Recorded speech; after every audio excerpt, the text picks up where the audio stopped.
Salut les Anacalypsiens, bienvenue dans cette nouvelle vidéo d'Anacalypsie. Aujourd'hui on se retrouve pour une nouvelle vidéo assez importante puisqu'aujourd'hui on va découvrir un nouveau groupe ensemble et ce groupe il se nomme Beauty Box et cette fois c'est bien et bien celui qui a été interviewé par BG K-pop. Et Korea FR, le compte Instagram, je crois que c'est comme ça qu'il s'appelle. À chaque fois, comment dire, je suis jamais très sûr du nom de son compte. Je vais juste quand même vérifier un truc. Ouais, c'était bien Beauty Box. Parce que c'est vrai que la dernière fois, quand on a regardé Ichilin, je vous avais dit que Ichilin était le groupe que BG et Koreao, enfin comme ça, avaient interviewé, sauf qu'en fait c'était complètement une erreur parce que c'était pas Ichilin mais Beauty Box. Parce que c'est vrai que là c'est le troisième groupe que l'on découvre ce mois-ci qui est nouveau. On a eu Ichilin il y a quelques semaines déjà. Il y a eu Luminous, qui lui est un groupe masculin, parce que Ichilin est un groupe féminin, et là on a à nouveau un groupe féminin avec la Beauty Box. Donc on va vite fait présenter les membres, comme c'est un nouveau groupe, et du coup je vous mettrai les photos comme pour Ichilin et Luminous. Alors elles sont 6, du coup 6 membres avec différentes origines. Voilà. Un peu comme entre guillemets G-Idol, Blackpink, Twice, enfin voilà, c'est un mélange de personnalités, en même temps c'est logique, on est tous différents, plus ou moins, mais de différentes origines. Donc on a Garhyun qui porte son vrai nom, donc Kim Garhyun, qui est leader, vocaliste et rappeur.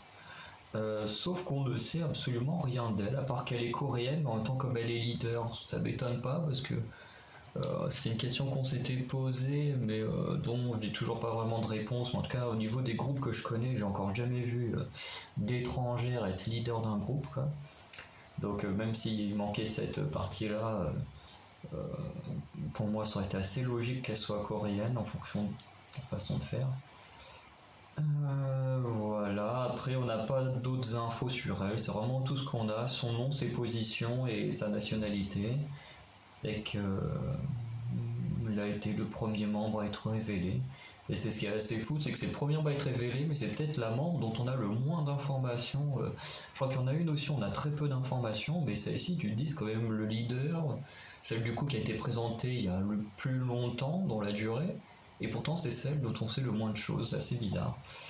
Ensuite on a Anne, alors je sais pas trop comment ça se prononce, c'est A-N-H, donc est-ce que le H se prononce ou pas? Voilà, donc de son vrai nom Tran Nguyen Tram Han, donc ouais, c'est bien enfin, ça fait partie de son vrai nom, qui est vocaliste, rappeur, qui est de 99 et qui du coup est vietnamienne. Et qui nous disent c'est apparemment la toute première idole vietnamienne dans le monde de la K-pop. Donc ça je le savais pas. Mais voilà. Donc, apparemment elle a déjà fait une. Enfin elle est déjà un peu connue pour des trucs qu'elle a dû faire sur internet de ce que j'ai vu. Ouais, et puis elle a participé à des petits trucs. Ok, alors ensuite on a Sarah.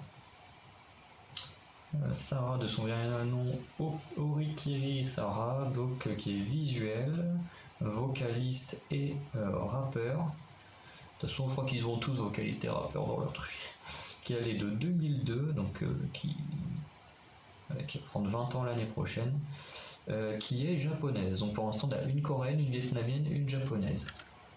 Donc voilà, pour l'instant, on a 3 membres, 3 origines différentes. Donc voilà, elle a un labrador noir. Elle est un enfant modèle, actrice et idol sous Rising Okinawa. Okay, donc au Japon, à mon avis, elle doit déjà être assez connue. Ensuite on a Rina. Rina, dont on ne connaît pas son vrai nom, qui est vocaliste rappeur et japonaise, et un peu comme le cas du leader, on ne sait rien de plus, quoi. À part qu'elle est la 5e membre à être présentée, on ne sait que dalle. À part que du coup c'est une deuxième japonaise. Ensuite on a Jerin, son vrai nom Tanapon Senguanton, qui est vocaliste rappeur et la McNeil, et qui elle est de 2005, elle est très jeune, et qui est thaïlandaise. Donc apparemment elle a un chat. Elle a été membre du groupe thaïlandais Black Dolls, donc apparemment elle a déjà quand même... et elle était main rappeur, rappeuse principale. Oh bah elle peut me plaire. Moi, vous savez que j'adore les rappeuses. Du coup apparemment elle était rappeuse principale. Et en 2019 elle avait auditionné chez la SM, YG et JYP, mais apparemment bah, ça n'a pas trop fonctionné. Voilà, donc pour l'instant, si on récapitule, on a une coréenne, une vietnamienne, une thaïlandaise et 2 japonaises. Et ensuite, la dernière, on a Sori.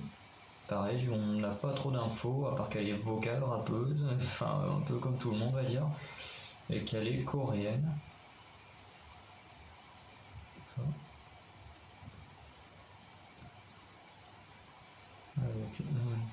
Voilà, non, c'est pas plus que ça, à part que c'était la dernière membre à être présentée, donc c'est pour ça que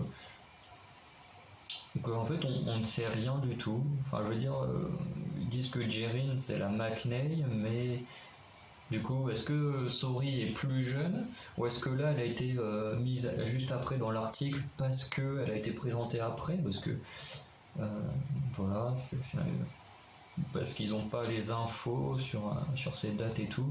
Et du coup, elle est coréenne, donc ça fait 2 coréennes, 2 japonaises, une vietnamienne, une thaïlandaise, donc c'est plutôt un beau mélange. Alors du coup, comme je vous avais déjà montré un peu ce site, je crois sur Anacalypsy, enfin ce site, c'est juste un truc où on peut avoir plein d'informations sur les groupes de K-pop ou les artistes et tout. Et en fait, quand on a les groupes, mais quand je vous avais montré, ça avait bugué, ça marchait pas du tout. En fait, on peut voter. Donc là, c'est vrai qu'au niveau des présentations, j'ai voté pour Anne.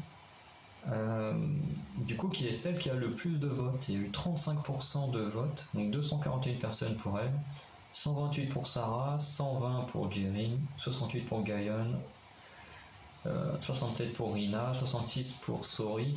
Et d'un côté, ça ne m'étonne pas du tout que Gayon, Rina et Sori n'aient pas beaucoup de votes pour elle, parce que c'est les 3 où on a quasiment 0 information. Donc en même temps, si ça se trouve, avec le temps, ça va monter en flèche quand on aura plus de choses sur ces filles-là. Mais c'est vrai que quand on regarde les 3 avec le plus de votes, bah, c'est quand même les filles où on a des informations, on sait des choses. Et c'est quand même mieux. Mais du coup, c'est vrai que pour l'instant, au niveau des présentations, j'avais plus voté Anne parce que j'avais pas capté. Enfin, au niveau de l'âge, ça me dérange un peu de mettre Jerin, mais en même temps, j'avais pas vu qu'elle avait été main rappeur, donc elle peut nous faire des bons trucs au niveau du rap. Donc voilà, et puis bon, après, Anne a un profil quand même très intéressant. Donc bon, on a déjà passé beaucoup de temps à présenter les membres, donc maintenant, on va du coup regarder le MV qui s'appelle Rat à Tat. Donc je ne sais pas ce que ça veut dire, mais on va le regarder maintenant.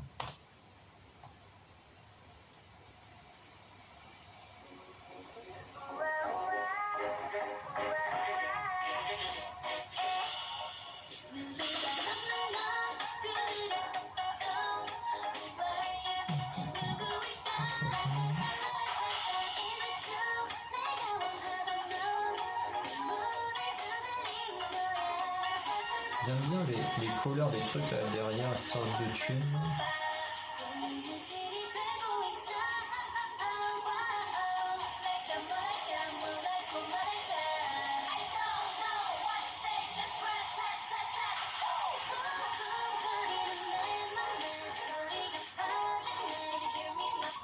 Après, je vous avoue que j'en reconnais aucune. Hein.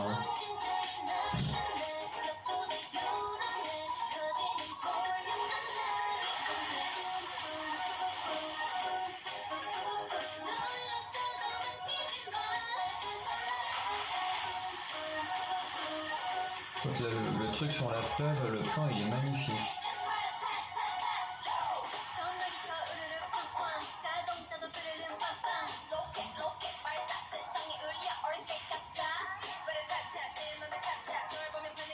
Donc, du coup on a l'air d'avoir deux rappeurs.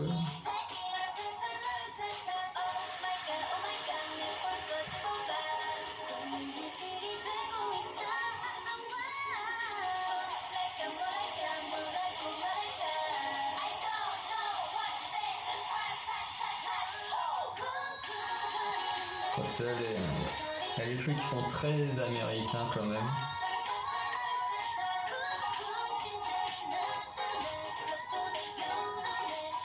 Ça, c'est vrai qu'en pensant chorégraphie, je veux dire, en fait, il n'y a pas de danseuse, main dancer. Après, il faut dire que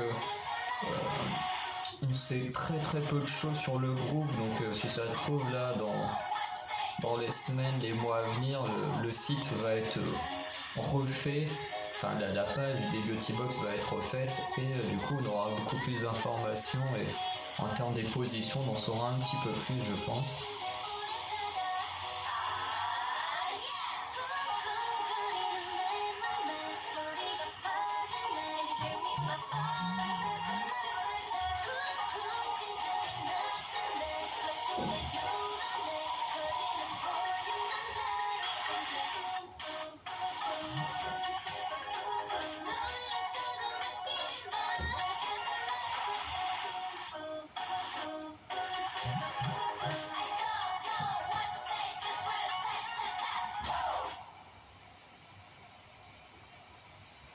Donc voilà pour Beauty Box Ratatat.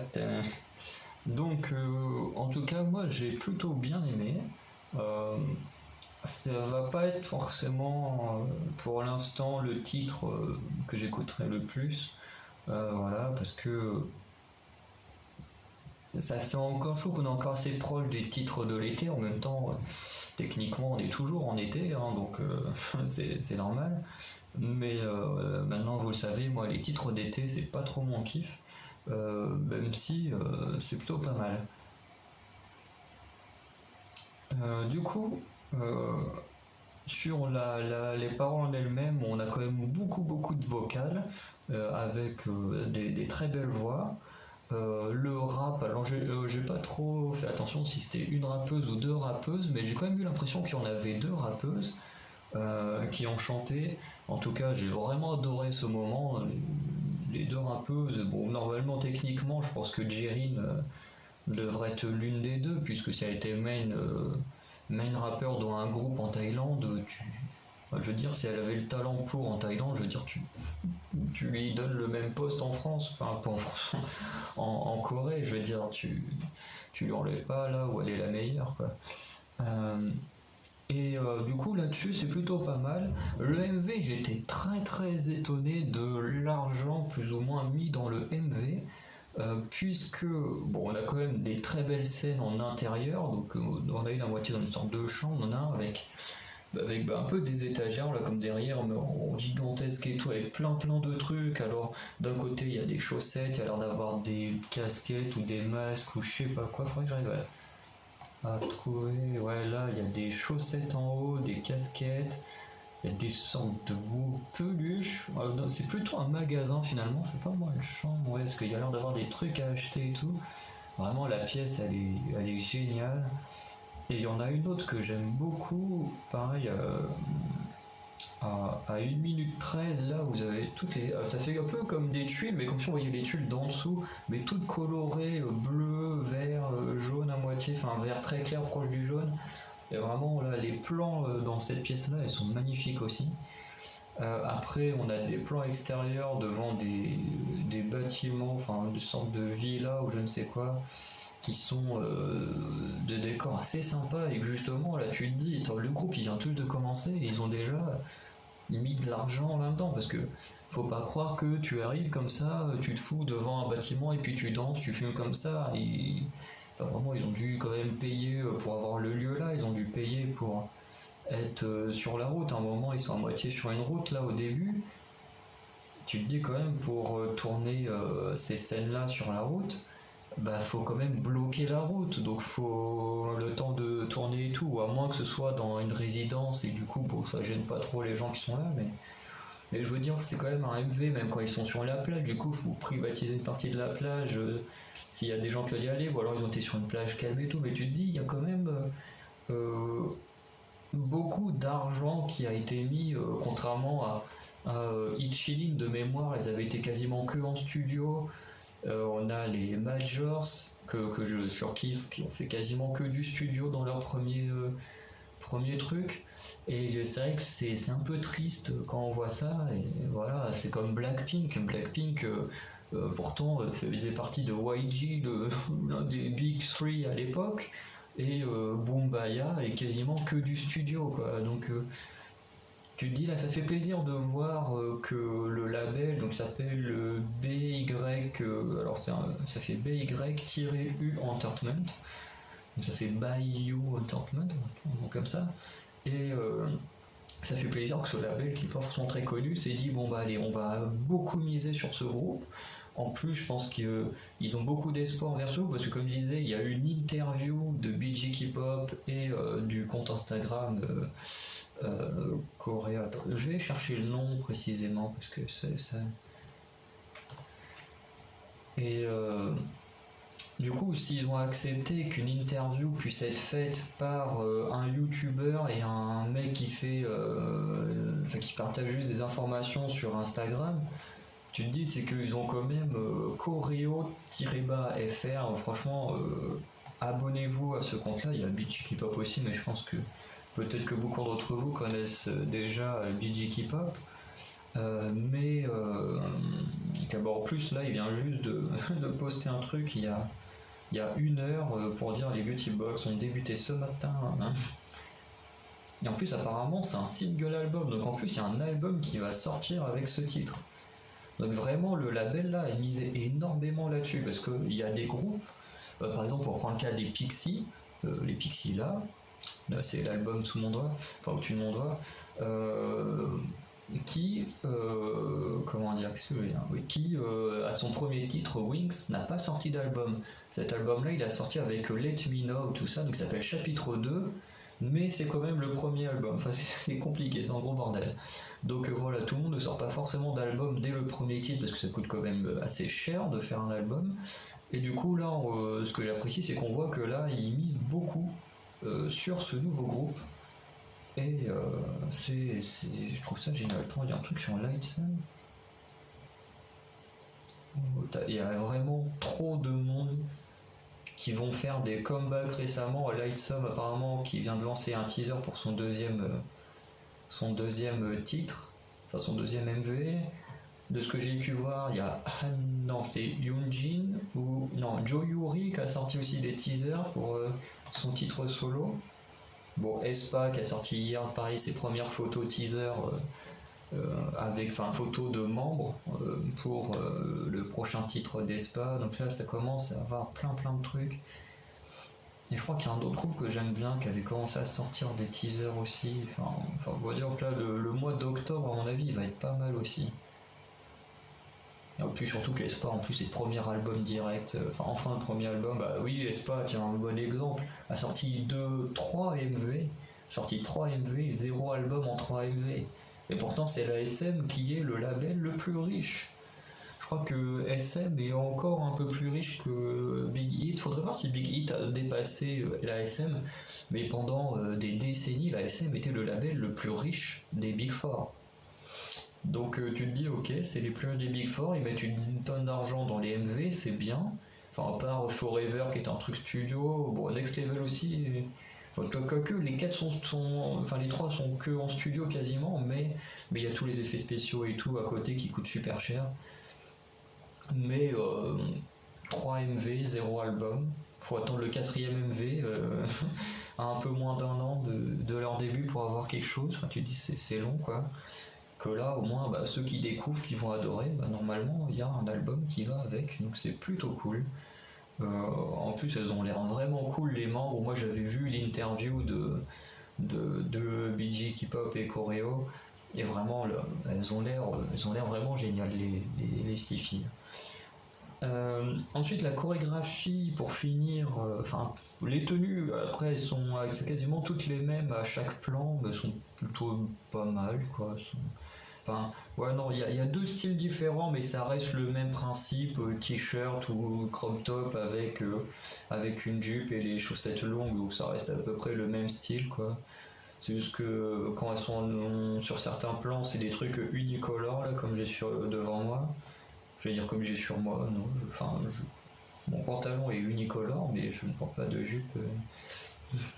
Et après, sur certains plans, surtout ceux en intérieur, là c'est un peu la même tenue, mais avec des trucs à carreaux et tout. Donc voilà.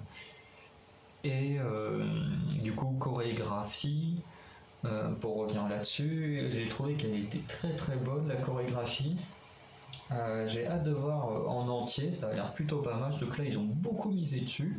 Pour ça, en plus, c'est pour ça que je disais, je suis étonné que dans les descriptions il n'y a pas de danseur, main dancer, lead dancer ou quoi que ce soit, parce que on voit dans le MV qu'ils misent beaucoup sur la danse, ils mettent beaucoup la danse en avant, mais en même temps il y a personne qui a une position de danseur principal, donc c'est assez étonnant. Et voilà, et puis il y a l'air d'avoir des petits clins d'œil. Alors peut-être que certains vont crier au plagiat ou quoi que ce soit. Voilà, mais c'est ce qui serait complètement con, hein, voilà. Euh, on se souviendra des gens qui avaient crié au plagiat de Aespa pour avoir fait le drop en disant oui, ils ont copié les Itzy, alors que pas loin de 10 ans avant les Itzy, il y avait déjà les Girl Generation qui faisaient le drop. Au bout d'un moment, il faut arrêter de voir du plagiat partout. Un mouvement, c'est un mouvement, faut arrêter les conneries. Mais je sais qu'il y a un moment où elles sont à moitié de côté, où elles lèvent la jambe et tout, qui est un mouvement qu'on avait déjà vu un peu dans IC chez ITZY. Euh, je crois qu'il y a les Luna qui utilisent un peu ce mouvement-là dans Paint the Town. Après, genre, elles font à moitié mouvement, où elles glissent là, enfin, qui est super impressionnant comme mouvement. Et juste après, quand elles se remettent en place, elles font un peu ce mouvement-là aussi. Euh, Après, les ITZY, je crois qu'elles le font aussi dans Mafia in the Morning. Mais voilà, il y a des petits mouvements. Il y a un petit mouvement où t'en as une là qui se machine les cheveux comme ça en tournant, qui rappelle un peu Jang Young dans Like Oa, un moment où elle fait ça. Donc vraiment j'aime bien, j'aime bien. Il y a des petits clins d'œil. Du coup ça fait quand même beaucoup de clins d'œil envers JYP, des groupes féminins du JYP. Après ça se trouve il y a eu d'autres mouvements qui rappelaient d'autres choses, mais de ce que je me souviens, moi c'est ces deux mouvements, enfin deux trois mouvements là qui m'ont beaucoup fait penser du coup à Twice et à ITZY, et du coup moi je trouve que les clins d'œil sont vraiment sympas, quoi. Parce que moi je vois plus ça comme des clins d'œil que comme du plagiat. Donc on va arrêter là avec ce groupe. Du coup, moi honnêtement j'ai plutôt bien aimé, je sais pas ce que vous en avez pensé, moi j'ai trouvé que c'était un très bon titre, on a été bien divertis, elles ont fait leur travail. Du coup, je vais arrêter là. Dites-moi dans les commentaires ce que vous en avez pensé. Et du coup, on se retrouvera bientôt avec la danse practice de ce titre. Et oui, vous allez sûrement avoir plein de danse practice les jours qui suivent à la suite. Pas le même jour, mais vous allez sûrement avoir un jour danse practice de machin, le lendemain danse practice de trucs. Parce que c'est vrai que depuis, j'arrive plus à parler, depuis Kwonunbi quasiment, je n'ai pas fait des vidéos des danses practice, donc j'essaie de Kwonunbi à rattraper. J'ai Purple qui s'est rattrapé, Ichin a rattrapé, Yuna et Don a rattrapé, Luminous a rattrapé, Lisa a rattrapé. Ouais, c'est déjà pas mal. Il y a beaucoup de Red Velvet aussi, Queendom. J'ai pas fait de vidéo sur la danse practice. Donc depuis Queendom, Kwonunbi, je crois qu'ils ont sorti leur truc à peu près en même temps. Donc ça fait beaucoup de danse à rattraper. En plus, sachant que demain, en plus, il y a les ITZY qui sortent leur MV. Donc du coup, ça va rajouter un autre truc. Bref, ça fait beaucoup de choses à tourner. En sachant que ouais, non, de toute façon, s'il y a la semaine Time to Twice, ce sera sur la chaîne Anakaliki, donc ça vous concerne pas. Enfin, sauf si vous pouvez quand même aller la voir, hein, si ça se fait. Tout dépendra de demain, si on a un Time to Twice ou pas. Enfin, du moins aujourd'hui, vu que pour vous, cette vidéo va sortir le vendredi. Et du coup, Bah voilà, dites-moi ce que vous en avez pensé et on se retrouve très bientôt pour de nouvelles vidéos, notamment la danse practice de Beauty Box. Salut!